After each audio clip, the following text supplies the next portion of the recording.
What city, town, country? Well, obviously city or state, but yeah. Not sure. Let me see if I can pull it up. How do I Google that? Ice cream liquor? Yep. All right, let's see. You might see some other stuff pop up, but yeah, I'm kind of scared. Actually, my computer's not working. Your computer's not working? All right. It's all right. We'll just pretend it happened in Mystic. No, the sad thing is you got to pretend it happened everywhere because you don't know. Yeah. The computer's a little slow. Just give it a chance. I mean, what kind of idiot? And I mean, I can think of other words for him. Walks into a store and says, "Oh, I'm going to open a gallon of Arizona iced tea." Spit in it and put it back in the fridge. That piece of shit people. Yeah, they should get. Yeah, I don't know what would they get charged for that. Just tampering with food, or it's tampering. Tampering. But I feel like there should be something else, a charge on that. Well, like a felony. That is a felony. It is a felony. Is it? Yeah. Okay. Yeah, it's a minimum 20 years in prison if you're caught. You tamper with food, it is a felony. That's the one thing I wouldn't do. Even if I hated you, I would not spit in your food or do anything to your food. I just think that's so disrespectful. It's disgusting. Absolutely disgusting too. And I mean, people are like, well, that's the society we live in today. No, it's not the society we live in today. It's a few idiots that are out there. It's very few, but they are out there. So we got a good show today. As I said earlier, Dustin Warburton will be on today, and Dustin is an author, a producer. He's got a couple movies out, and he always great to talk with.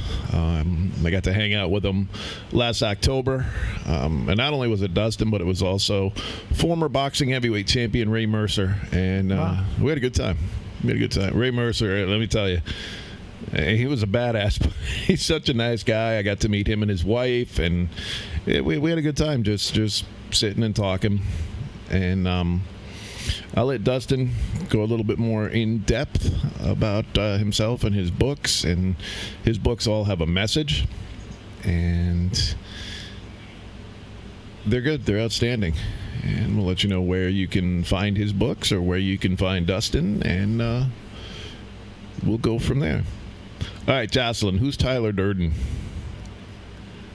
Just remember Tyler Durden. Do you know who Tyler Durden is? Nope. I don't know who Tyler Durden is. Nope. Remind me, Jocelyn. Who is Tyler? I feel like I should know. For some reason, I feel like I should know. Maybe one of your long-lost friends that you forgot about. I don't know. So, Fight Club. Oh, my God, yes. Okay. Well, you know why? Because rule number 1, don't talk about Fight Club. And then there's rule number 2. Don't talk about Fight Club. Yes. Yeah, man. I should have known that. I should have known that. But so, if you guys are looking for something good to do, Thursday night, you should know, Jim, I'm disappointed. Yeah, well, I guess everybody's disappointed. Come on up to the Lansdowne Pub and sing some karaoke with this guy right here. It's a good time. You won't be disappointed. At least I don't think you will be. No, we always have fun. Yeah. Who's coming this Thursday? I'm trying to think.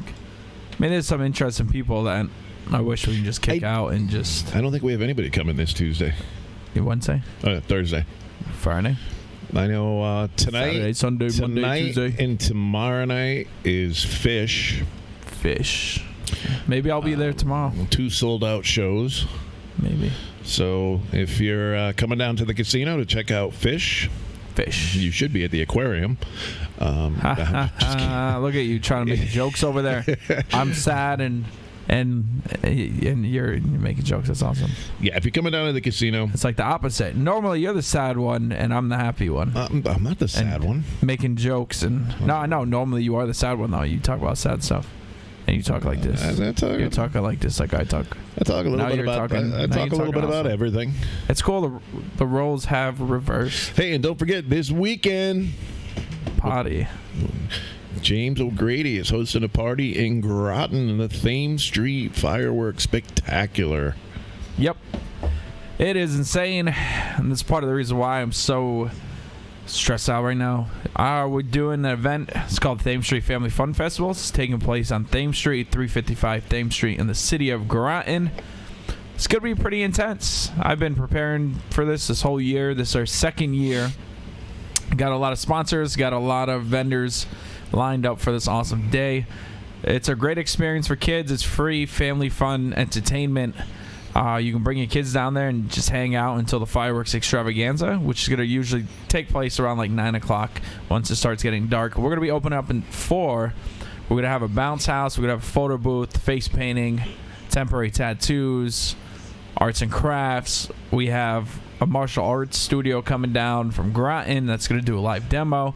I'm going to be DJing. I'm going to be giving out a lot of prizes. So if you have children, if anybody listening right now, if you're looking for some fun on Saturday night, bring your kids down to the Thames Street Family Fun Festival. Like I said, it's open, it's free, and we're pushing it so it's family friendly. We don't have any vendors selling alcohol. We don't have anything in that nature. It's focused on family fun. So I definitely want you to check it out and see all the hard work that we put together on that. Free is good. Yep. And you can Facebook it, Thames Street Family Fun Festival, to get more information on that. And ladies and gentlemen, it is my pleasure to introduce somebody who I am very proud to call a friend. Please help me welcome Mr. Dustin Warburton. Dustin, welcome to the show, buddy. Hey, what's going on, guys? You owe me $20 for that intro, by the way. I was just going to say, man, you even had me going for a minute. That's why I was like waiting for, I'm like, man, if only I heard screaming on the other end. Right? It's Dustin! So what's going on, bud? Oh, man, God, just plugging along on this journey. It's enjoying the weather, no doubt. Excited to be on your guys' show again, definitely. No, it's great to have you on here. I was just telling everybody how we were hanging out up in Worcester last October with yeah, it was a good time. Ray Mercer and his wife, and it was great. Yeah, I love Ray. I was actually just in Atlantic City a couple weeks ago with Ray. That was a good time. I get to see, I try to see him at least once a year because he's a real good friend of mine, But, God, it's always fun hanging out with Ray. Yeah, I was actually a little intimidated at first, but then after talking to him, it's like, wow, this is really a nice guy. Dude, he's like a gentle giant, And I mean, God, yeah, me and him just hit it off. Like, I think we've been friends about 10 years now. I don't even know, But we met at a gig, and we just were like, it was like we knew each other. Or it was one of those things, We just really connect. And God, yeah, I remember watching Ray when I was a kid, when I was young, and when I first started boxing. I just remember, guy was fearsome. I mean, hence the name Merciless. Merciless, yeah. Like I said, I was a little intimidated. Well, it was funny. At Rock and Shock, when we were there, I think almost every guest there, I would say 75% of the guests that were at that show all came to our table to meet Ray. Roddy McDowell, everybody was coming up. They all wanted to see Ray. It was kind of humorous, Oh, absolutely. Absolutely. Yeah. I mean, and William Forsythe, William's a buddy of mine. I know William a long time. Yeah, he's a good guy. He put it plainly. I love William. He said Ray was one of those fighters that no matter what happened, you knew you were going to get beat up. You didn't want to fight him. He was just that type of fighter that you knew it wasn't going to be easy. It wasn't going to be no walkover no matter what, And Ray's not the only boxer you're friends with, right? No, I have a few boxing friends. It just kind of fell into it. Costa Zoo was the first real champion that I'd ever become friends with. Mm-hmm. I don't know if you're familiar with him. Yep. He was a legend, one of the best 140-pound fighters ever. Costa, and then after I got to know Costa really well, I became friends with Jesse James Leha, and then Hector Camacho Jr. and Ray Mercer. Really, we all just kind of hit it off really well. And recently, I got to hang out. I hung out with Kelly Pavlik a couple weeks ago with Ray. I've never met Kelly before. And Kelly's a really cool guy. Yeah. Really cool down there. Yeah. And you remember Kelly Pavlik? No. About 7 years ago, maybe 8 years ago, he was the undisputed middleweight champ of the world. Right? He's a year younger than me. I'm 38. He's 37. He's from Youngstown, Ohio, and I didn't even realize this. Talking about boxing, he retired at age 30 with only 2 losses on his record. He lost to Bernard Hopkins, and then he lost his titles to Sergio Martinez, and he quit. Never fought again. And healthy. He planned his father was like his business manager, and they he had the last 5 or 6 fights he was champion, so he was killing it, and they were thinking ahead already, gotta get out of the game before you get too old or hurt. But man, I don't think I know any boxers, any champions that retired at 30 after their, he just lost the championship and then retired, where he could have he still could. He's in shape, Right. But last thing I'll say about this is funny. Deontay Wilder. You've heard. I'm sure you know of Deontay Wilder, right? Yep. I'm not a fan of Deontay, right? But anyway, Kelly, when he was a fighter, he was a middleweight, and he hasn't fought, 7 years. Mm-hmm. He's 6'2", so when he was a middleweight, he was really tall and lanky. He'd knock you out. He had long arms. He's 240 pounds now. Got into powerlifting as a hobby. He's huge. I was like, dude, you got to come back and knock out Wilder. Everybody's laughing. I'm like, seriously? Bro, this is the answer to defeating Deontay Wilder. But anyway, yeah, you get talking about boxing, man. I caught a glimpse of another friend of yours the other day at the casino, actually. And who's that? He stood out like a crowd. He stood out like a sore thumb. And that was Mr. Dennis Rodman. Oh, no shit. You remember Dennis, huh? The funny thing about Dennis Rodman was he was wearing a Larry Bird jersey. I was like, wow, no way. Prince Marketing, Darren Prince, that's the management of Dennis. They've managed him for forever. Those guys, they work with Larry Bird, too. So they're all what's really cool about my time that I got to work with those guys, They all mingle and they all do stuff together. So, it's cool that, the utmost respect, Dennis was a student of the craft, he'd study the players, Oh, my God, yeah. I used to love watching him play. They didn't call him the Worm for nothing. Oh, God, he was it's funny, it's one of those things, it's like, I was a kid watching them play, and then to get to be able to work with them and get to know them on a level, that was interesting, part of the journey. Where were you at, casino-wise? Mohegan Sun. I work at Lansdowne up there, and excellent. They had opened a new club. I won't mention the name. And right. Oh, a new club. Cool. Yeah, he was part of the grand opening, I guess you could call it. Excellent. That sounds fun, man. So now, speaking of your connection with Dennis Rodman, why don't you tell us a little bit about your books? Oh, right. Well, it's funny, I start losing track of things. So, I started as a horror writer for adults, and then I moved into children's lit and film. And this year, God, I'm waiting.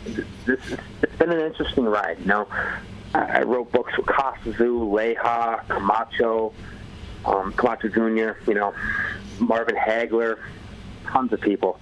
Tom Holland, the director of Fright Night, I did in Child's Play, actually. He created Chucky from Child's Play. John Amos, the actor.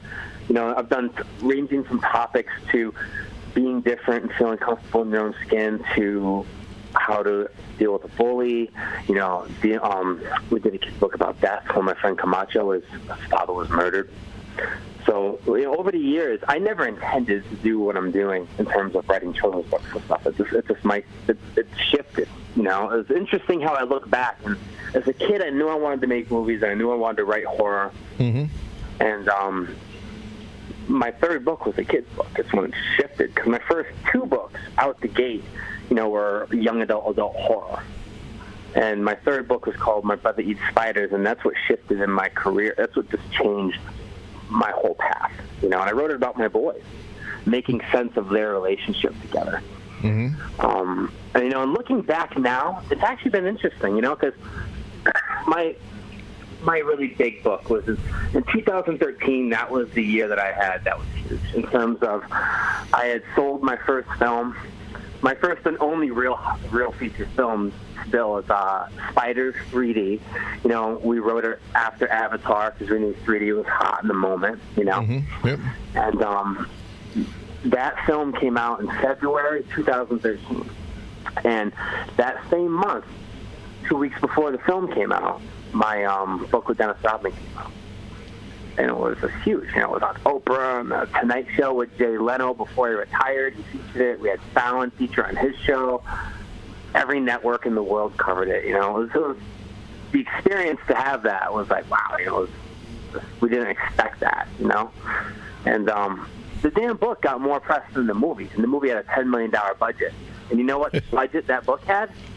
Nothing. We really just created it. I had dinner with Dennis, and we all just hit it off, and came up with the idea right there at the dinner table. Let's do it. And that was we were like, do it.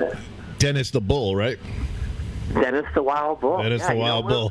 We were all sitting there. We all had a dinner. Dennis was doing some event in Boston, and I had a friend of mine came with me, and we had gone out. And Dennis had his manager and a couple people with him. And we all had dinner, and probably about the hour mark, we all just we all got to know each other, and we all connected well. And then the topic came up of if you were going to be, I don't know, if you were an animal, what would you be?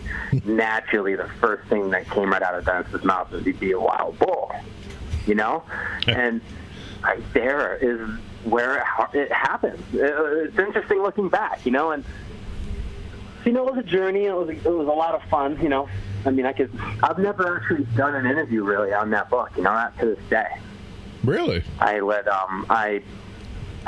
it came out in 2013, and I've commented on it, like a couple of things, but nothing real in depth at all about it. And well, it was looking back now. It was on Jay Leno and who was the other one? Was it Jimmy Kimmel? It was on the. No, it was on the Tonight Show when Leno had it, right? And then it was on Jimmy Fallon, Late Night with Jimmy Fallon. Yep. And then Oprah featured it, and then CNN, every network there was talked about it. But they've never talked to you about it? No, come to think of it. Well, I purposely didn't talk to anybody when it came out. Yeah. We coordinated our interviews and stuff with who we were going to talk to, Mm-hmm. And everything had to be orchestrated because, with anything, people want to just kind of come out and try to, you can do interviews about a kid's book, the next thing you know, they're talking to you about some personal shit that's going on the side. Yep. And it's like, we're only doing this. So, so it was like, the approach out the gate was we have to be methodical about this. And now it's kind of funny. It's like, looking, then I just, I was already working on new books when I did Dennis's book. So the next thing you know, I'm talking about the next book the next year. And now I just realized it recently that I've never done a full-depth interview on the Wild Bull book. And it's hitting, 5 years now. It's 6 years. Time goes by quick.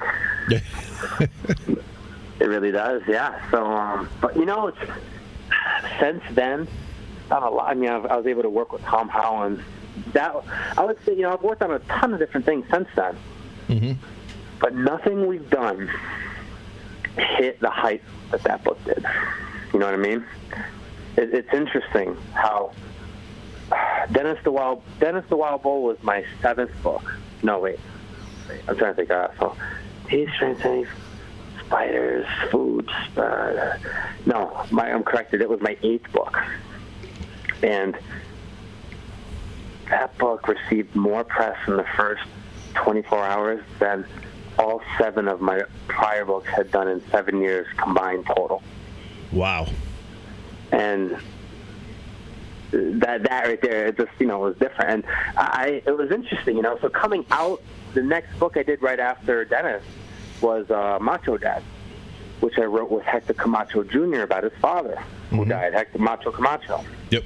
And when his father was murdered, and Junior went through the mourning process and everything, and he and I are just really good friends, and it seemed like death and loss is something that you deal with at every age, no matter what, all through life, and it's something that you really don't talk about much, granted, you want to see it. There's ways that we explore it through our love and horror or whatever, But when do you ever really talk about death with your kid or with your dad or your mom? You don't. It's a complete opposite. We try to shelter kids from that kind of stuff. And right. And then it happens, and then you deal with it then when it's happening. When your emotions are at their peak and off the charts, So it's like we were talking about, because I've found that unintentionally, all my kids' books all have different themes. Like, naturally, you want to convey a good topic or you want to convey a good lesson to kids, but I've tackled some difficult topics, where My Brother Eats Spiders was about being different. And then I did Jesse and the Boogeyman with Leja, about a mean kid who was nasty and not listening to his family, and the Mexican boogeyman they call Kukoy. Yep. So Leja, when Leja was a kid, you tell me that his mom and them would tell them the Kukoy's going to come for you if you were being mean. Right? So they'd be, oh, shit, Kukoy's coming. They'd be scared as hell. And we started thinking about that adolescent point where the kids heard this how many times? But the Kukoy hasn't come yet, right?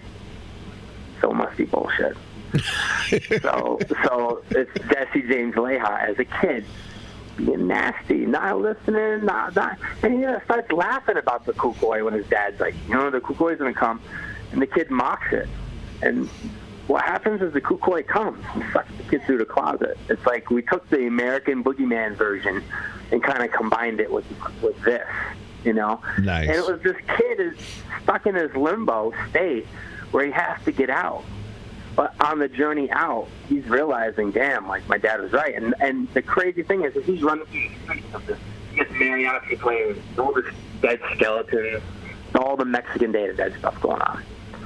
And the kid's going through it all, freaking out, but he comes to realize that everybody down there is having a good time. They're not even bad. They're not scary. And he realizes, oh, shit, like, I've been an ass. I've been a jerk. I've been mean. And so he teaches that kid that lesson that way, and it was the first kid's book about the Mexican Day of the Dead ever written to our knowledge. We have yet to find a kid's book about the Day of the Dead prior to that. Wow. And of course that movie came out, I don't know what it's called, but Disney did a huge Mexican Day of the Dead movie. Dias de los Muertos. Yeah. Yes. That was like probably 5 years after I did my book. But, damn it. But, it's every book we do has a topic. But lately, I've been looking back. So, this year, as a creator, as a writer, my journey has taken me on a lot of different paths. Like, I started in teaching, and then, prior to that, when I look back at my younger days, I was a competitive snowboarder and a competitive middleweight boxer. And I worked in a maximum security prison for 4 years to put myself through college while I had kids when I was young, So all of that shifted.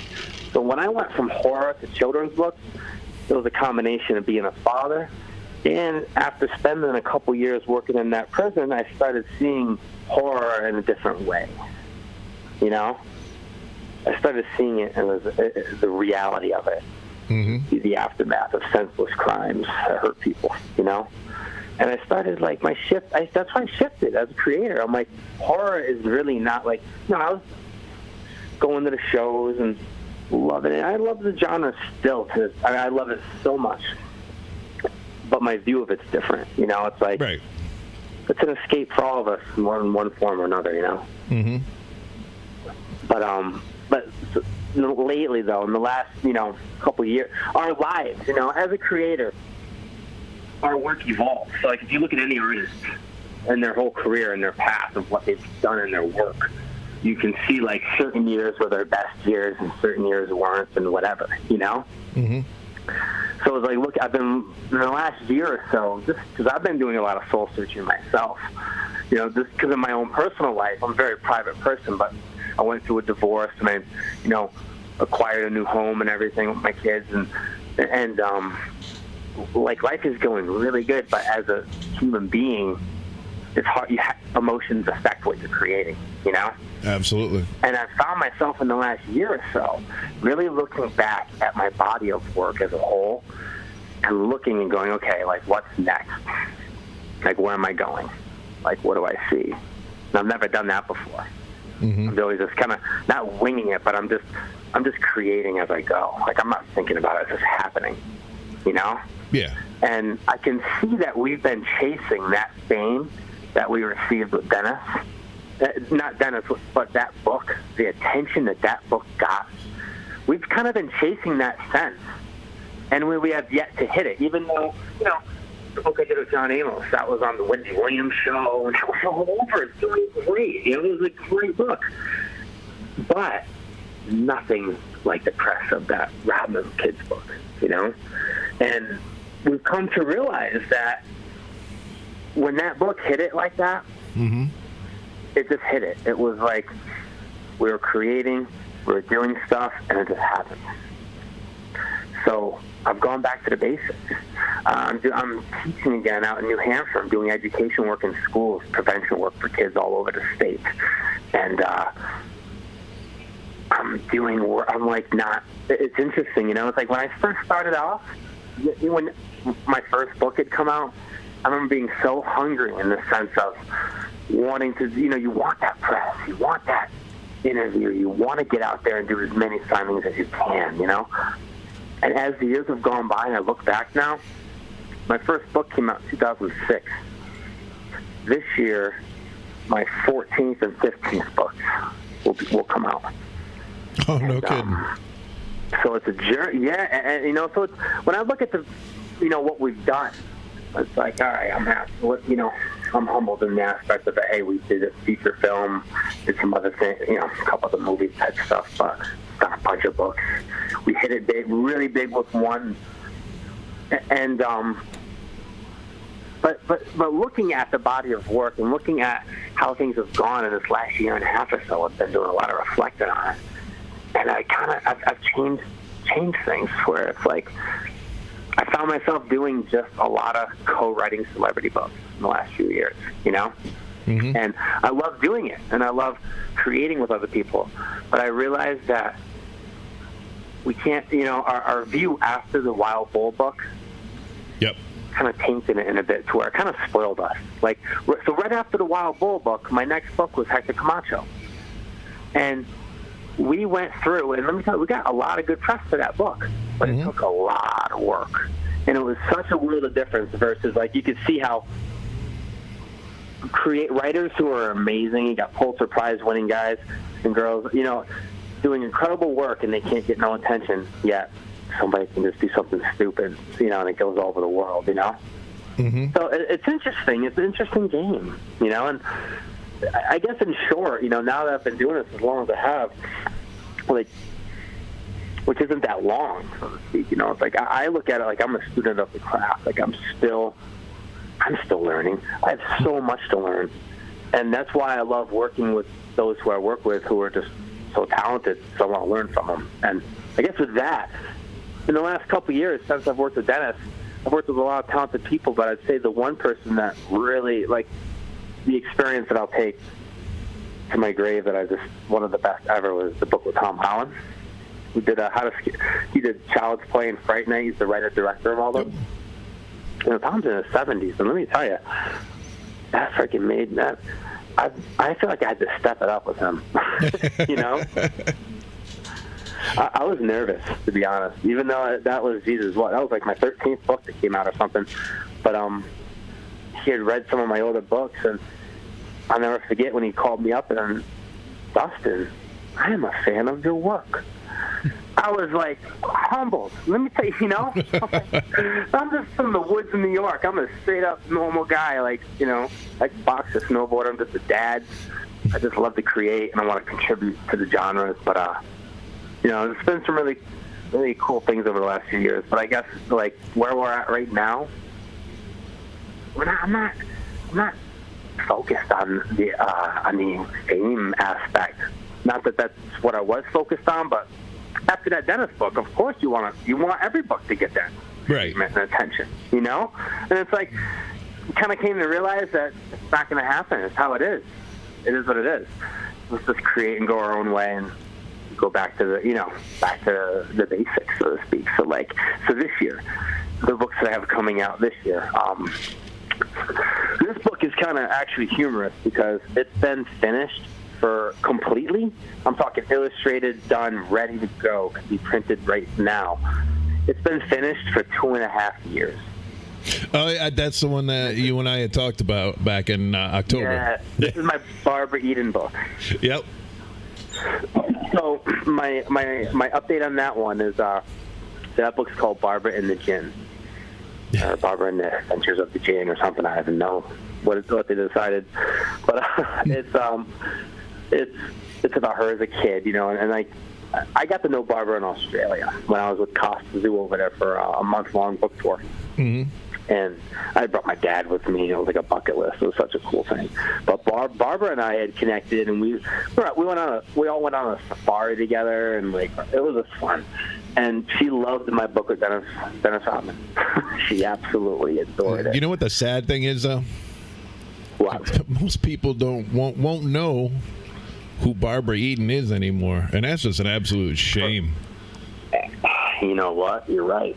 Because, she's even way before my time. I'm 38. I know her because my dad always had me be watching old stuff as a kid, telling me all about the old stuff and the old shows. But Barbara, basically that book is coming out this fall for the Christmas season.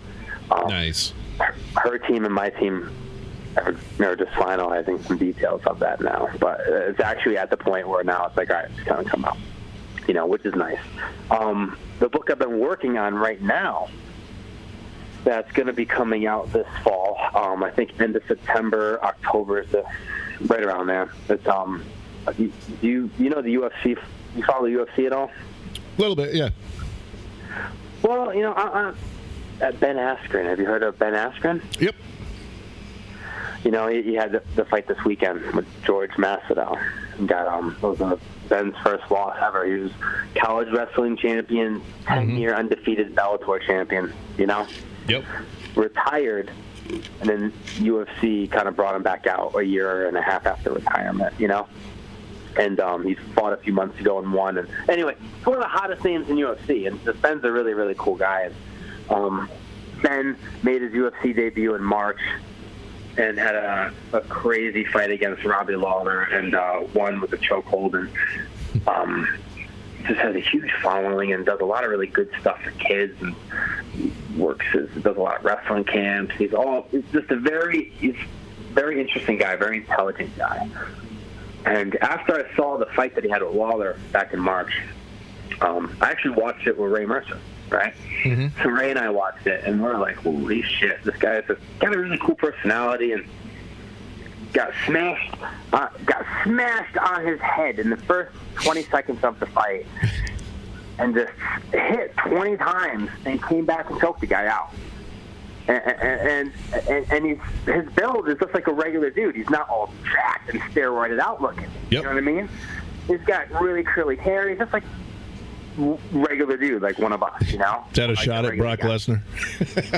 Oh, right. And it's just, so, anyway, I have a book coming out with Ben this fall, and that was a really shitty thing this weekend with Ben's loss. I don't know if you've seen that on the news. It's been all over the news. I saw bits and pieces of the highlights. We can't get that at work. We can't really get the pay-per-view because, It was one of those freak things where, the guy literally landed a flying knee right in the beginning of the fight, 5 seconds over. Yeah, that'll do it. Like, it was done. And, the chances of landing, you throw 100 of those, you might land one. And that's such a risk. It's like anything. It's like, you know what I mean? It's one of those moves. But he executed it absolutely perfectly. The guy's a sicko street thug from Miami. He'd be fighting. He's undefeated backyard brawler with Kimbo Slice back in the day. Kimbo. Just a nasty dude. He's a dog. You know what I mean? Yep. And I didn't like seeing that. It sucked because, I've gotten to know Ben over the course of the last 5 months a little bit just from doing this book and working on it. The book's actually called The Funky Tale. It's a kid's book. I can't talk about all the details, but it's right. It's a kid's book about about Ben and a lot of the journeys he's made. Because what I admire about any champion is what it takes to become a champion. You're going to lose. You're going to have setbacks, and you've got to keep going. And you learn from those losses, And that's what I loved about Costa Zoo. As because in boxing, there's 3 titles. Three organizations. So to become the true champion, you got to get all 3 belts.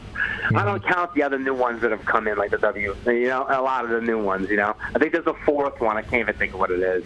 They're adding champions like every other week. So. There's a 4th one that considers them. You know what? Actually, it's WBO. I don't know because it started with what? The IBF, IBC, WBA. No, WBA, WBC, IBF. Yep. Those are the 3, and then the WBO came in, and they're actually recognized as one. So you got to have all 4 now. All the other ones don't count. Anyway, Costa Zoo, when he became the world amateur champion, the best amateur fighter in the world, turned pro at 19 years old. I don't even know. He won his first of the 3 belts, and then he had his first loss he ever had. And he had over 350 amateur fights as a kid, and he only had a couple losses.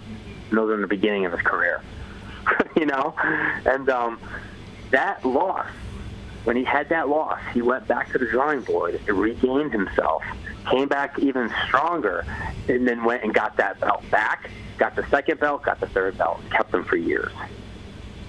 So it's like you look back at that, and it's like, God damn, I've always admired that, It's interesting. That's why I think I've been able to connect with a lot of these athletes and stuff I've worked with because, I've with snowboarding and boxing, I was there competing. I never became a champion. That wasn't my path. But I know what it took just to even get on the level to compete, let alone excel, And then once you're there, it's even harder to stay there. Oh, man, what was Marvin Hagler? What was Marvin Hagler's quote? Something like, it's hard to get up at 5 a.m. to go jogging, and it's hard to get up at 5 a.m. and go jogging when you're wearing silk pajamas or something like that. something the equivalent of like getting out of your silk sheets and silk pajamas at 4 or 5 a.m. to go do your road work, So Jesus. Yeah, so I guess so book-wise, this year the Eden book will finally come out. My Ben Askren book will come out in the fall, which will be really cool. I'd like to bring Ben to an event with me. I'd love to go to Chiller Theater with him. I think that'd be a lot of fun. No, I'm still working on trying to get you down to Scares That Care. Oh my God, yes, I forgot about that. Yeah, you know what? Let's set up a time for you and me to talk to whoever we got to talk to. Absolutely. Yeah, with all the stuff, just, all the stuff we're working on and stuff would be, I'd love to, because I've limited my appearances, because I want to, I'm working, doing education work, 5 days a week in schools, and I'm working on my books on the film stuff, which I can talk about in a minute, but it's like, it's been a journey. It's been a while. Like, looking back now, I can't believe my first book came out, 13 years ago now? Yeah, 13 years ago my first book came out. 10 years ago my first kids book came out. It was what, 2006? 11. 2008 my first kids book came out. Wow. There's I got some people from Scares I Care that are actually listening to you right now. And right. Jocelyn says, Jim, we can tell Keen that he has to send him information about Scares That Care. So you got a bunch of people in your corner here. Right? Oh, I love it, you know. I mean, the Barber book will be fun, but this Ben Askren book is going to be a lot of fun because, you know, it's just going to be a good journey. But other little things I'm working on at the moment, I got a little kid's book. It's been in the works for a while with Lisa Wilcox from the Nightmare on Elm Street. About a little girl vampire who sucks the good out of people, and that's kind of fun. They're actually looking at re-releasing my John Amos book. The book I wrote with John Amos is called The World Without Color. Yep, yeah, that's actually one of my favorites. Oh, awesome! Thank you, man. Well, so they're actually looking at re-releasing a new edition of that in paperback for cheaper, which is good. So I've told them right out the gate they got to make that in paperback, so schools can get mass copies if they want, you know. Yeah, absolutely. But they're releasing that in paperback, and they're doing that in Spanish in both paperback and hardcover, I believe. No kidding. And which is kind of cool. But, you know, a cool little story about that popped up out of nowhere.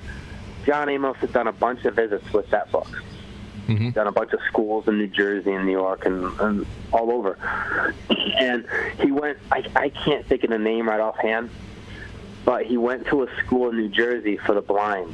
But it's a really well-known, famous school. It's like the oldest school. I think it's like the oldest school in the country, or one of the best schools in the country for the blind, right? Yep. Like well-known. So he went there and he read the book to the kids and everything, and presented there. Well, it's called Braille, right? When they convert it. Yep. So they ended up taking that book, converting it into Braille, and then incorporating it in the lesson plans to teach children about color. And they had John come back, and the news in New York covered it. And it's somewhere on the internet. If you look up John Amos, The World Without Color, New Jersey school, it'll pop. There's like a 5-minute news clip, but they're actually using that as part of their lesson plans to help kids learn about color. Kids who have never seen it, you know, who don't know about it. And that was really cool, because I didn't intend for that to happen, you know? And to see that something I helped create is actually being used as a tool at a really well-known establishment for the blind and helping kids learn about color. That's pretty rad, you know? And I'm like, that. It's interesting. It's just, that was pretty cool. But right now, my main project, I'm finishing the Ben Askren book. I'm going to be revisiting the movie I wrote with Zach Galligan from Gremlins and Tibor Takis, the director, soon, so we can finish and revamp that. But we're going to be doing a low-budget horror film. And the only details I can say about it is I'm writing it with Oliver Robbins, who was the kid in the Poltergeist film. Mm-hmm. He was the boy, right? Yep. Well, Oliver and I met at a show, and we just hit it off. But Oliver wrote and directed his first film called Celebrity Crush, and it's actually playing it's been all over the film circuit. It's like an independent, low-budget horror flick about an 80s, has-been child actor doing the convention circuit. Yep. And about, the whole idea, too, of, you got these men trying to get the women celebrities, you got women trying to get the men celebrities, that type of stalker aspect. And if you watch the trailer, you see, him. What's kind of interesting is it's like he actually is in the movie. It's the first film he's done since Poltergeist, and he plays himself. But he's like playing a former child actor that was in this horror film, and he's starting to do convention appearances now. And he's like, and he ends up like meeting this girl, this really pretty girl, who turns out to be a stalker and like kidnaps him and like tortures him and shit. It really blew me. Like, what was really fun, we just had a really fun time when we hung out, and the trailer to his film, it was really sharp. And the fact that he just did it. He wrote it, directed it, produced it, raised the funds to get it, editing it. They're doing everything. That impressed me, and I've been wanting to do like a low budget horror film and make it, because it's been years since I've made a movie. Yep. I wrote Spiders in 2009, in December of 2009. Wow, 10 years ago. And I started working on it in December of 2009. I had the treatment in a week. We flew out to L.A. We pitched it. We said, write the first 10 pages of the screenplay and do this and that. We did that in January, and then the rest is history. And then it didn't come out until 2013. And, and I had done a short horror film called Black Asylum with Robert Russler that we had Billy Drago in, actually. And Billy Drago, the actor, just passed away a week ago. Yeah, that was shocking. I love Billy Drago, man. Yeah, he's a great guy. In short, we tried doing something different. We wrote a horror film called Black Asylum, and Robert Russler, the actor, and we tried raising like $1.5 million or something to do it the way we needed to do it. Mm-hmm. And we raised like $40,000, and never got made, but we were able to utilize Robert's connections and get Keith David, Billy Drago, all these guys to star in this 5-minute trailer that we created for it. Mm-hmm. That we were going to try to use to show finances. Like, look what we just created with no budget. Like, give us $1 million, you'll see a fucking throwback 80s horror film starring 80s actors that will blow you away, And it just never happened, never got made. And it's one of those things. But for me, like just having that 5-minute short exist with all of those actors in it, like characters I created, like fucking humbling enough, But since then, I want to make another film. I'm at this point where, my path in film was different. I wanted to go to film school as a kid, all of that, but I wasn't able to, My path took me differently. I had a kid when I was young. I had to put myself to college, raise a family. Film came to me when Tibor Takis reached out and became like my mentor and taught me how to be a screenwriter, And Paul Rubens helped me, and some other people gave me some good advice and helped me too. But it's interesting now that where I'm just starting it, and basically, so I talked to Oliver today, and I said, hey, I'm going to do an interview. I'm going to mention it. It's cool if I mention it. He's like, of course. And so the only details, basically, is it's going to be, it's fiction, horror, and it's based off of my experiences and things that I've kind of witnessed, like when I worked in a maximum security prison for those 4 years. All I could really say about that is there's energy in that kind of manifests on its own, Yep. Well, I haven't been in a movie for a while, so if you're looking for somebody, dude, when we're ready to make this, man, hell yeah, I want to be pushing a mop in the background. Like, I understand the idea of being a jack of all trades, Like, you get the guy, I'm a carpenter, plumber, electrician. No, you're not. Stick to it. My dad's an old school tradesman. He's a carpenter. You stick to a trade. You might know some other things, really, but not everyone's going to be an expert in goddamn everything. Yeah. So, but but we'll be in it, man. Oh my God. That's why I know enough where I'm like, how bad I wanted to be in that Spiders film. I'm like, dude, it's a movie about spiders killing people. Like, let me be a hobo. Let me be a goddamn army guy. Like one of the army guys in the street shooting everything. Come on, let me be something. I wanted to, man. Just let the spider eat me, damn it. Let the spider eat me. I'm telling you, man. My whole experience with that, film world, it's like, you have no power. I had no power at all looking back. It's like, I had the only thing I'll say about Spiders is that when I originally wrote that, the original storyline was different, a little bit different than the actual film. They kept the characters and some of the things, but I had wrote a role in that film because, it's based in New York City, right? But an epidemic that occurs, fucking spider bites, and this new breed of spider that's just killing people. And nobody can figure out how to stop it, and it's making, from the view of a social worker, going to a house because the kid hasn't been to school in a few days, Mm-hmm. And the social worker's soon-to-be ex-husband, father of a kid, is the subway guy that runs the subways in New York City, right? Like one of the subway manager dudes. That's how I had the kind of dual connection where the husband and wife could be kind of connected together, in a sense, to the issue, you know. Yep. But I'm trying to think what I'm trying to get to. Okay, yeah. My original idea though was like playing God. Like the government would end up like no one can figure out how to stop this epidemic. So what do? They bring in a Monsanto type company, right? And the Monsanto type company comes in, they capture the spider, and they genetically modify and create an enemy host spider to kill it off. And they put a life expectancy like very short, and that they can't reproduce, right? Mm-hmm. So they do that, and it works, and everything's done. And then it's like 6 months later, you see the subways being opened again, and you see this old lady hobo walking somewhere, and you see this tiny little hole, like big enough for a cat to go in, right? In the rock wall. Yep. And spiders, because I did so much research on spiders, spiders are like contortionists. They can like fit in the tiniest of spaces, right? It's crazy.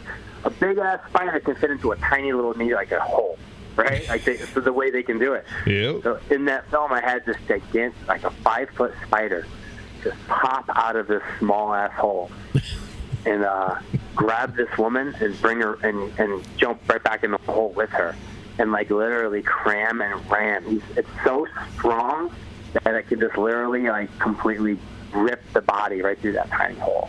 Like our bodies don't contort or move like that, you know? I'm thinking back to it, like, and of course they loved all of that and it was made, but then they changed. Like it all came down to budget. They're like, well, let's just have alien spiders fly down from space. You know? Instead of this whole amazing setup and all of this really good depth, let's just have spiders land in a fucking comet or whatever in the very beginning. You know, they told whatever it was. But, now, next time I run into you, I'll have to show you my script. It's Oh yes, dude, you read Save the Cat. Yeah. Oh yeah. Right. Yeah, Save the Cat. Yep. That's awesome. Tell me that book didn't. That was an amazing book. Absolutely amazing book. I view it as like the Bible for screenwriters, to where you can't read that book enough. Yep, I agree. Yeah, it's E.B. White. He wrote this book called The Elements of Style. Actually, no. Let me rephrase this. You know who E.B. White is, right? Yep. Fucking Charlotte's Web and all that stuff. Yeah, it's incredible. I love him. He's one of my favorite writers on the planet, E.B. White. Essays he wrote, just the guy's voice was incredible. Anyway, I think he went to college in Cornell. I can't remember. Somewhere in New York, up near me, where I grew up. But his professor, Skrunk, his name was, Skrunk. Mm-hmm. This guy was like a madman, old, mean English professor that would shout at you, he was fucking. E.B. White had wrote an essay about his old professor in college, right? Mm-hmm. That like everybody hated, but he absolutely respected him and liked a lot, right? And years later, but anyway, Skrunk had wrote and created this Bible for the English language that was like 44 pages long, tiny, small little Bible that he called The Elements of Style. And years after he had passed away, a publishing company had contacted E.B. White, and they had talked, and they wanted to release The Elements of Style, but they wanted E.B. White to edit it and actually assist with doing it because he was one of his students. So E.B. White did it. So you could actually go out and look for it online, but you can probably find one for $1. It's called Elements of Style, White and Skrunk. I'm telling you, man, read that too, because that's like the Bible for any writer, true creative fiction. And that's the type of book you almost got to read once a year, at least once a year, just to read. It's interesting, though. Like, it's like Save the Cat. And honestly, I've been slacking. I haven't read both in quite a long time, which is telling me now I have to go find them off my dictionary soon. Yeah, Save the Cat. I mean, that was just I agree. Anybody that's going to be a screenwriter or even just a plain writer should read Save the Cat. You're so right, because I mean, when I read Save the Cat, I was at my 1.5 year mark of learning screenwriting at Tibor, right? Mm-hmm. And when I had read a lot of books, a lot of articles, a lot of sessions. I mean, all the sessions I had with Tibor were more valuable than any. It's like, you know what I'm saying? It's like he was a true director. He's a professor teaching film, and it's like to be sitting there working with him and creating something on a personal level. It was an experience that was even more so than anything you can get out of a book, right? Yep. He kept telling me I need to read Save the Cat. And when we hit a point, I think he even ordered it for me. I don't remember. But I remember when I read it, it was like finally, in that moment, everything came together that I had been learning, you know? Mm-hmm. It was like, and I remember being able to, like, it was one of those moments, you know? Absolutely. I can read that too. But you know, the beauty of I can't wait to see your film. You know, it's the thing about it. It's such a hustle and journey too. You know, mm-hmm. And I've realized that time is so limited and time is so short. So that's where we're looking back now to where, you know, am I doing 6-8 conventions a year? Am I going to all these signings? Now, I used to be doing multiple gigs a month, every month somewhere. Right. Whether it be speaking gigs, this, that, whatever. Now, I do a few a year, you know? And I found myself kind of like liking that in a sense, too, because it's kind of got me back to the basics. But I've been feeling that hunger for film come back that hasn't been there in a long time, you know? It's interesting how... It's definitely a hunger. When you get that itch, you have to go with it because, like I said, once I start writing, it just keeps flowing and flowing and flowing. And then what my biggest thing is I would let somebody give me some kind of input or something, and I'm like, yeah, why didn't I think of that? And then I go back and I change that one scene. And then realize, wow, now I got to go change this, which leads to changing that, which leads to changing that, and it was just repetitive. It was taking me forever. Oh my God! It's like look at it as if you're working with clay. That's what it's kind of like. You're always shifting it and molding it and remaking it. It's like a living work in progress, you know. I had to stop looking at some of the older books I've written back in the day because I'm like, I hate this shit. Like, it's not. It's interesting. Like, God, my first book feels so clunky to me some spots, but I look back at it and I'm like, you know, that's what started it all, and I can appreciate it for what it did, you know. Mm-hmm. Yeah, speaking of that, you've seen Stranger Things, right? Yeah, I've seen the first season. I haven't seen the second or third yet. All right, so I'll tell you this. So granted, we're all tapping into the same bubble, and people could say I was inspired by the same thing, whatever. But my second book was called Strange Things. Yep. It came out in 2007. But my first book in 2006, and I always I've been telling people this. Now I sign it, when I autograph it, I write the first Stranger Things. Because my book taste is a short horror novella. And it starts off with two teenagers disappearing in the woods from an alien-like creature. Mm-hmm. And then the whole story is basically the search for them from the misfit teenagers and the sheriff in town. And that's what the book is.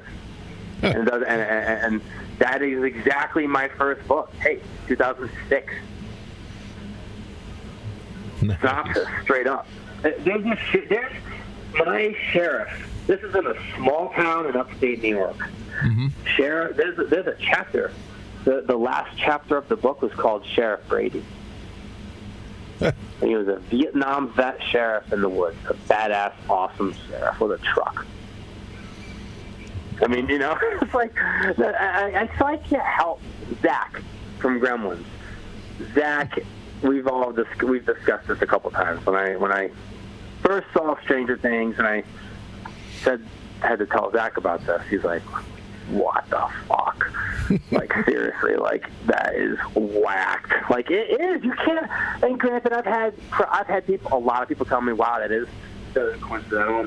But some people be like, "Well, no, Stranger Things is completely different. Government facility, this and that, da da da." Like, yes, we have all of that, but the main elements of my first book, it was a very simple story, and that's all it was. But you could go back. We all pull from things we're inspired from unintentionally, because we're inspired by things and we're creators. Right. You know, and the Duffy Brothers naturally are. I haven't seen season 3 yet. I saw a spoiler on the news, which really sucked. I was like, that sucks. So now I know what happens. I'm like, this is bullshit. And I left.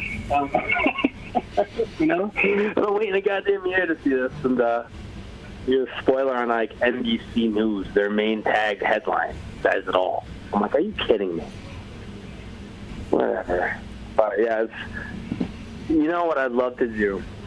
I would love to mail my first 2 books to the Duffy Brothers and just put the synopsis on a sticky note on the first book with the year, and then say, I would love to work with you guys on something you're doing. Come on, man. I was tapping into this bubble, bro, a long time ago. It just lived under the radar. But we're all tapping into the same thing, man. Bring me on season 4. Come on. Right? You know, I mean, what do you got to lose? I've thought about it. Thought about maybe reaching out, find their management, and just say, "Hey, I just want to send them something. I just want them to look at something." Because I'm not being like the sheep. You know, I don't want to be like, "Look, I am not. You didn't steal anything." Or, Yo. But it's just one of those things where, as a creator, we're all tapping into the same creative bubble. You know, it's interesting. Zach, right? Zach and I have been working on that modern day '80s film for 11 and 12 years now. Wow. Yeah, we started it when I was married to my first wife. God. I saw Zach last year, I think. Last October. Well, yeah, he was at Rockin' Shop. Yeah, and he was at Scares That Care, too. I think it was last year. Oh, yes, that's right. Yeah, I'm pretty sure he was there, too, yeah. Yep, great guy. He was, that's right. Yeah, when is this Scares That Care? Scares That Care is usually the last weekend, first weekend of August, last weekend of July. Ah, I got you. So if this year is too quick to get me in, definitely it was planned for next year. I want to do it. I'd love to. Oh, absolutely. We'll have fun doing it. You know what I mean? Brian Keene is in charge of most I've heard of him. He's a good writer, man. Oh my God, he is, and one of the nicest guys you ever want to meet. And I've never met him. I think we may have emailed each other a long time ago because I was going to be a guest at some show that he was actually running the guest list for. This was in PA, I think. It was probably like 12 years ago. When I first started off, I might have emailed him once. It was like, I don't even know. A long time ago. My first book came out, I think. When I was like young and naive and emailing the actual show promoters like, hey, we guys bring me in as guests? Like, you know, I was young, man. I was like hustling. And I think that he was nice from back in email or something. Yeah, we'll like I say, there's a bunch of us on here, so we'll definitely talk to Brian Keene. And yeah, that'd be awesome. Yeah, I'm a fan of his work. They made a movie on one of his books, I think. He used to. I don't know if he still does or not, but he wrote for DC Comics. He wrote for Marvel Comics. He did some episodes of The X-Files. Yeah, he's done a bunch. Yeah, I feel like I saw a movie with his name on it. Like Brian Keene had made a horror film. I have to look it up. It's possible. Yeah, I'm always happy. I mean, you will fit right in with the whole concept of what Scares That Care is all about, and I think it'll be fantastic. Be awesome. Yeah, I mean, really, it's like, I've dedicated my life essentially helping people. You know, I mean, my books, I have fun with them and stuff like that, a lot of them, but, you know, my goal is to help educate kids and I want to, you know, entertain.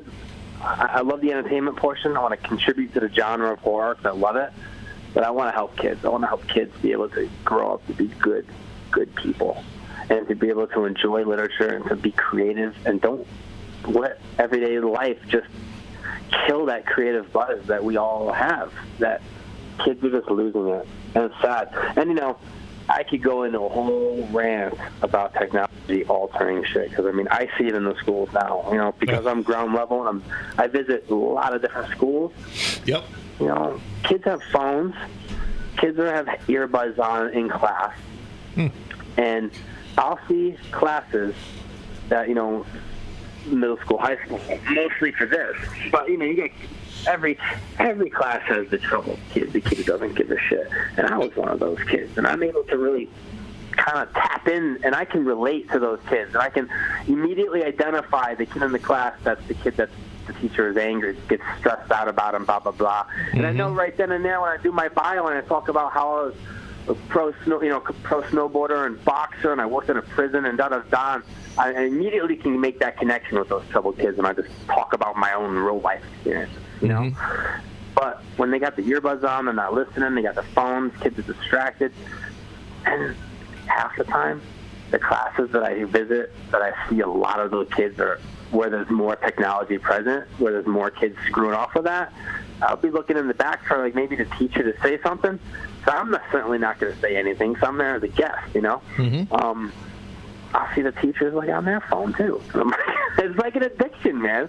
You know, it's everywhere. It's like everyone's staying on scam. People are losing the ability to communicate with each other. Yeah, people can't go 15 minutes without being on their phone. It's sad.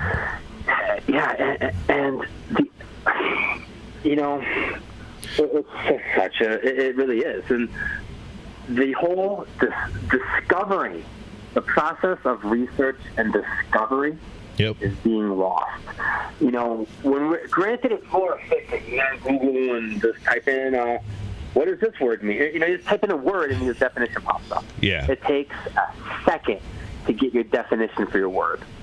But the process of looking at 20 vocab words and having a dictionary in front of you and looking it up and writing it down, that experience in teaching you how to dig further isn't being taught anymore, and kids are losing that ability.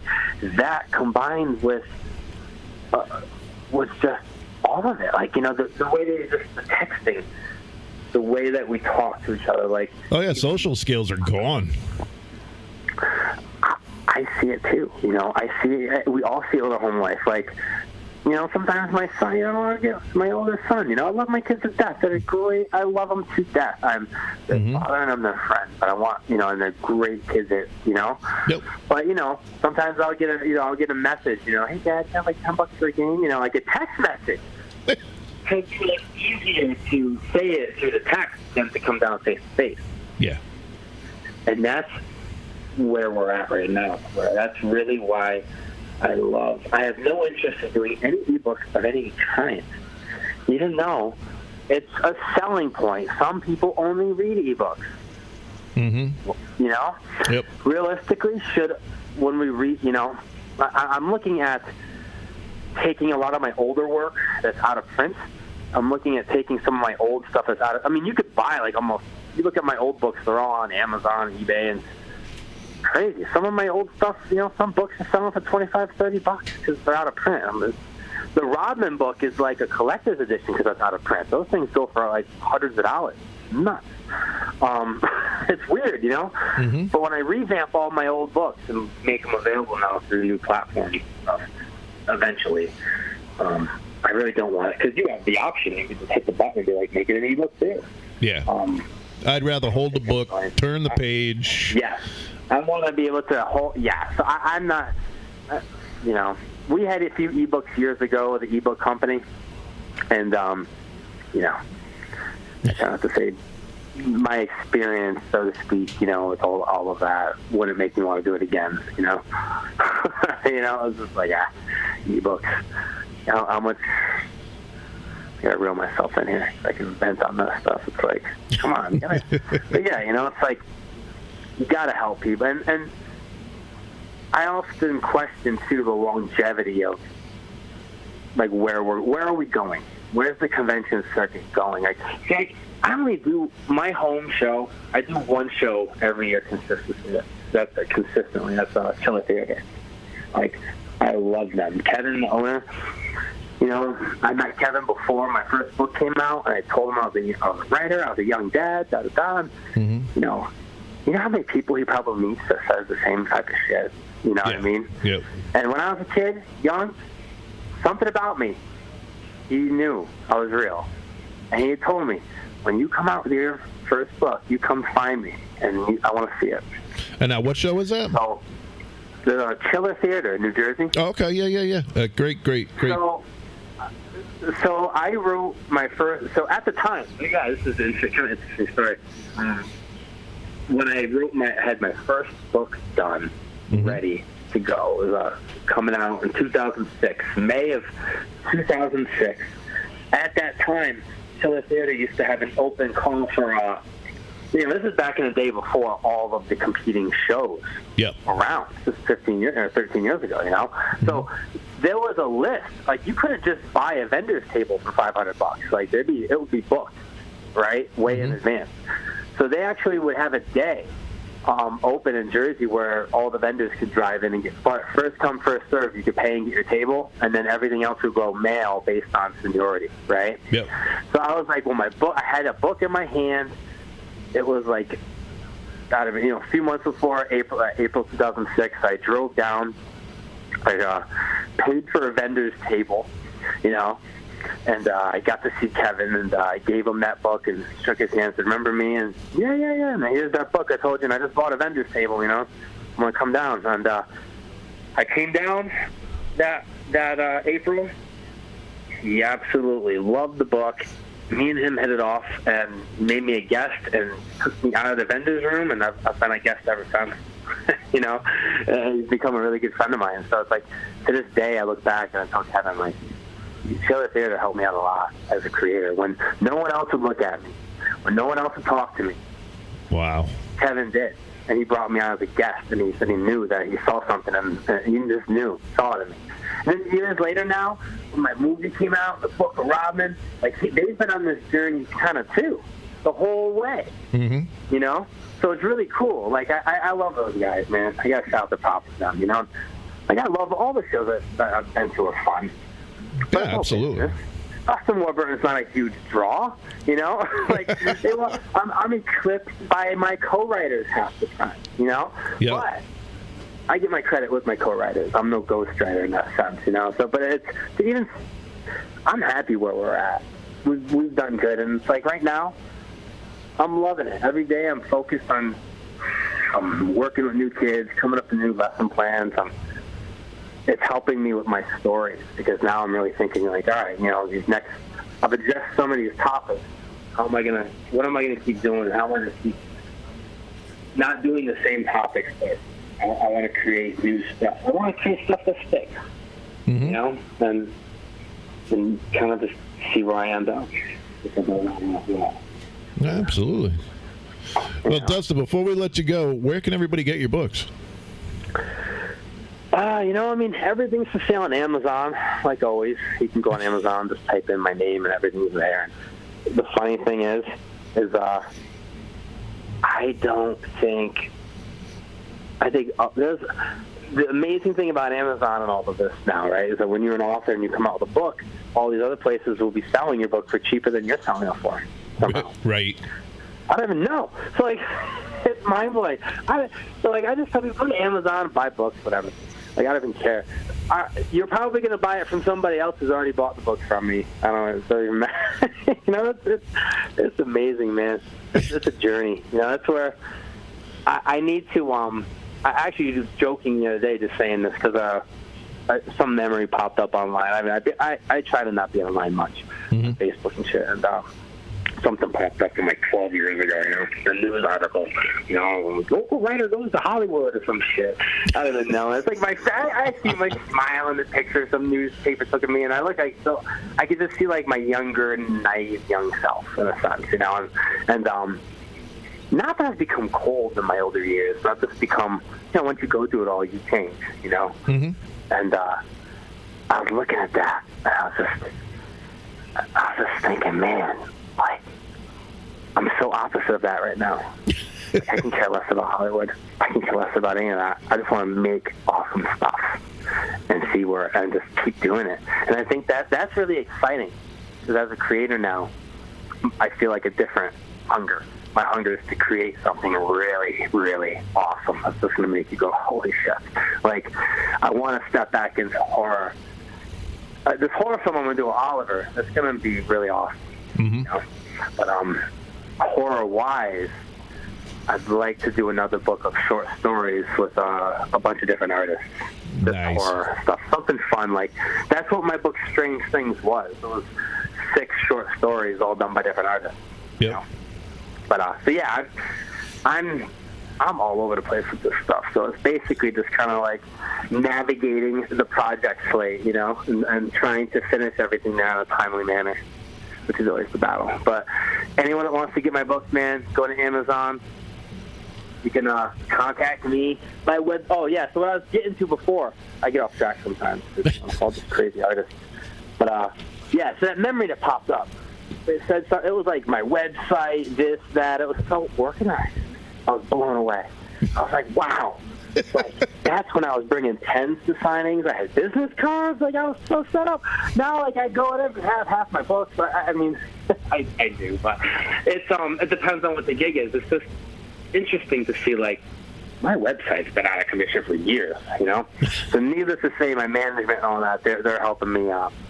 I actually just signed on with some new management. Hector Camacho's manager. They're going to work with me and build my site again and have one place for all my stuff for sale. So when I start going out and doing stuff, like, people can go to my website and get books. So it all goes to the cause. So it doesn't go to some place, you know, some who the hell knows place in Russia selling my books. We found, yeah, I'll go off on another topic. I found they took one of my books. I did a book. I'll tell you another time, but I did do a book once that was actually taken and converted into Russian and done and art and everything was added to it, and it was released under a different name. Wow. Yeah, that's how stuff. So it's like, as a creator, man, you know, it's like the true professionals. I'm done even look like.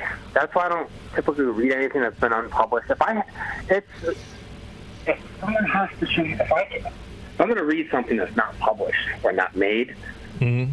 I almost have to sign something almost like non-disclosure almost when I'm reading this. That's where it's like so nerve-wracking in this world, like my lawyers and stuff, how everything is, you know? Yep. Because you get those who are hungry for it, who don't have the talent, and they just want the fame and the money. They don't, like, I'm a creator. This shit comes out of my brain. Can't help it, and it's a love-hate relationship, you know? like anything. I completely understand that. You know it, man. You know. I mean, trust me. This, you know, I have great kids. I'm doing really well. You know, I'm divorced, and I'm actually by myself. I'm staying by myself, so I can just focus on my work now. Because now it's like I've hit a different phase of my life. You know, That's when my the best kids are way to be. older, I've been married. You know, I've had love. I've lost it, and I now know I have a different approach to things. You know, so I'm really excited for this next year or two because my whole focus now is my kids and my work, and that's it. So look out, man. We're going to do some good stuff. Absolutely. No doubt. I know. You got to go, too. Oh, shit. I actually have a meeting at 6. What time is it? It is 4 minutes of 6. Beautiful, dude. Beautiful timing. This is awesome. All right. All right, brother. Well, I have a writing session at 6, so... all right. Well, thanks for being on the show, and hopefully I'll see you in October at Rock and Shock again. Oh, I would love to, you know. Honestly, they brought me in 2 years in a row, and I don't know if they're probably, they don't like to bring. I'm not big enough for a third year bring back. I don't think. We'll see. We'll see. That's how it is. It is what it is. I've accepted the facts. I would love to come back. I'd just even come down and hang out. It was a fun time. Yeah, there you go. I'll be there. No, awesome. Well, yeah, we'll talk before then, man. Definitely. I'd love to. Let's chat soon. I'd love to hear about the screenplay you did. Absolutely, brother. Seriously, hit me up in the next week or two, and I'd love to see it. Excellent. And thanks for having me on, guys. Definitely. Thanks for everyone listening. Absolutely. Thanks for coming on. Hope it was fun. No doubt, man. And, yeah, until the next time. All right, brother. Be safe, and we'll talk to you soon. All right, buddy. Have a good night, man. Thanks, man. You too.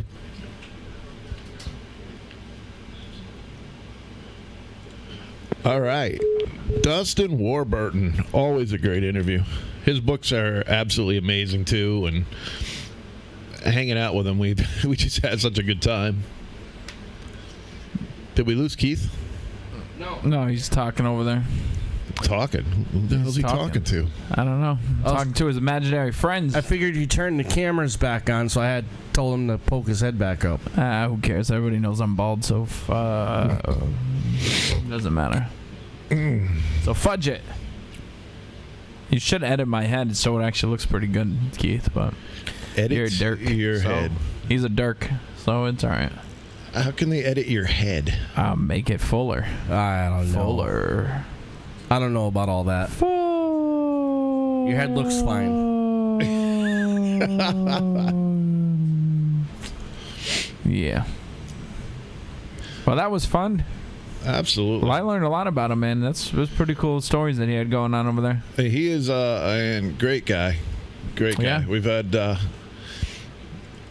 a lot of good times. Hopefully, I can get him down to Rock and Shock. To Scares That Care, and see him up at Rock and Shock.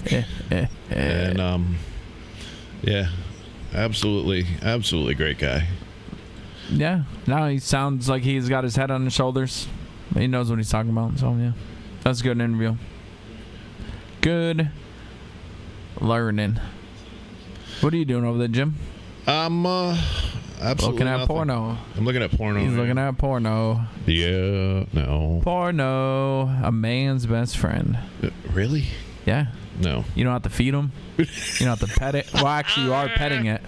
You are petting it. I'm not even going to go there. You have to pet it. You have to give it water once in a while, but... I didn't... You have to give it water once in a while. Yeah, you got to slick it up. It is 6 o'clock. It is 6 o'clock, and you know what that means? It's quitting time. It's quitting time. About to go jump off the bridge. What? Titties and beer. Titties and beer.